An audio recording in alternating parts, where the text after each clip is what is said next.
बड़ी खबर आपको बता दें, दिल्ली में प्रदूषण पर सुप्रीम कोर्ट सख्त है। दिल्ली सरकार को फटकार लगाई गई है। कोर्ट ने रीजनल रैपिड ट्रांजिट सिस्टम यानी RRTS के लिए दिल्ली सरकार के हिस्से की रकम में भुगतान में हो रही देरी पर भी सवाल उठाए हैं। कोर्ट ने कहा कि उनके आदेश के बावजूद अब तक उसका पालन क्यों नहीं किया गया। इतना ही नहीं, कोर्ट ने यह भी कहा कि दिल्ली सरकार के विज्ञापन का बजट स्टे कर उसका पैसा रीजनल रैपिड ट्रांजिट सिस्टम को दे देंगे। सुप्रीम कोर्ट की तरफ से दिल्ली सरकार को फटकार लगाई गई है। विज्ञापन का पैसा RRTS को देने की बात सुप्रीम कोर्ट ने कही। हमारे सहयोगी विक्रांत जुड़ गए हमारे साथ, सीधे उनका रुख करते हैं। विक्रांत, सुप्रीम कोर्ट की तरफ से दिल्ली सरकार को यह बड़ी फटकार लगी है, क्या और डिटेल्स इससे जुड़ी हुई?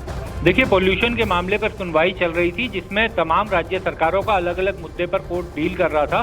तो जब दिल्ली सरकार की बात आई तो कोर्ट ने दिल्ली सरकार से पूछा कि रीजनल रैपिड ट्रांजिट सिस्टम जो दिल्ली मेरठ के बीच RRTS के नाम से बन रहा है उसमें जो दिल्ली सरकार के हिस्से की रकम है उसके भुगतान अभी तक नहीं किया गया।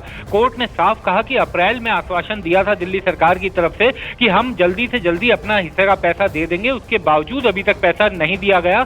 कोर्ट ने यह भी कहा कि 3 साल जो हमने आपके विज्ञापन का डिटेल मांगी थी तो उसके मुताबिक 1100 करोड़ रुपए करीब 3 साल में विज्ञापन के बजट का प्रावधान था और इस साल वो करीब 550 करोड़ रुपए था।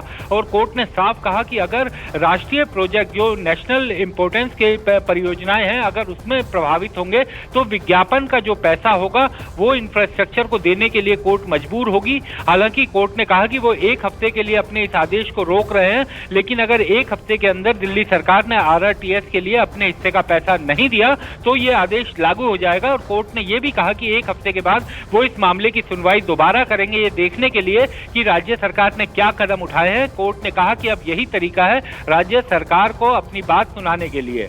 बिल्कुल विक्रांत, तो 1 हफ्ते का स्टे यहां जरूर मिला है दिल्ली सरकार को, लेकिन ये कड़ी फटकार लगी है सुप्रीम कोर्ट की तरफ से।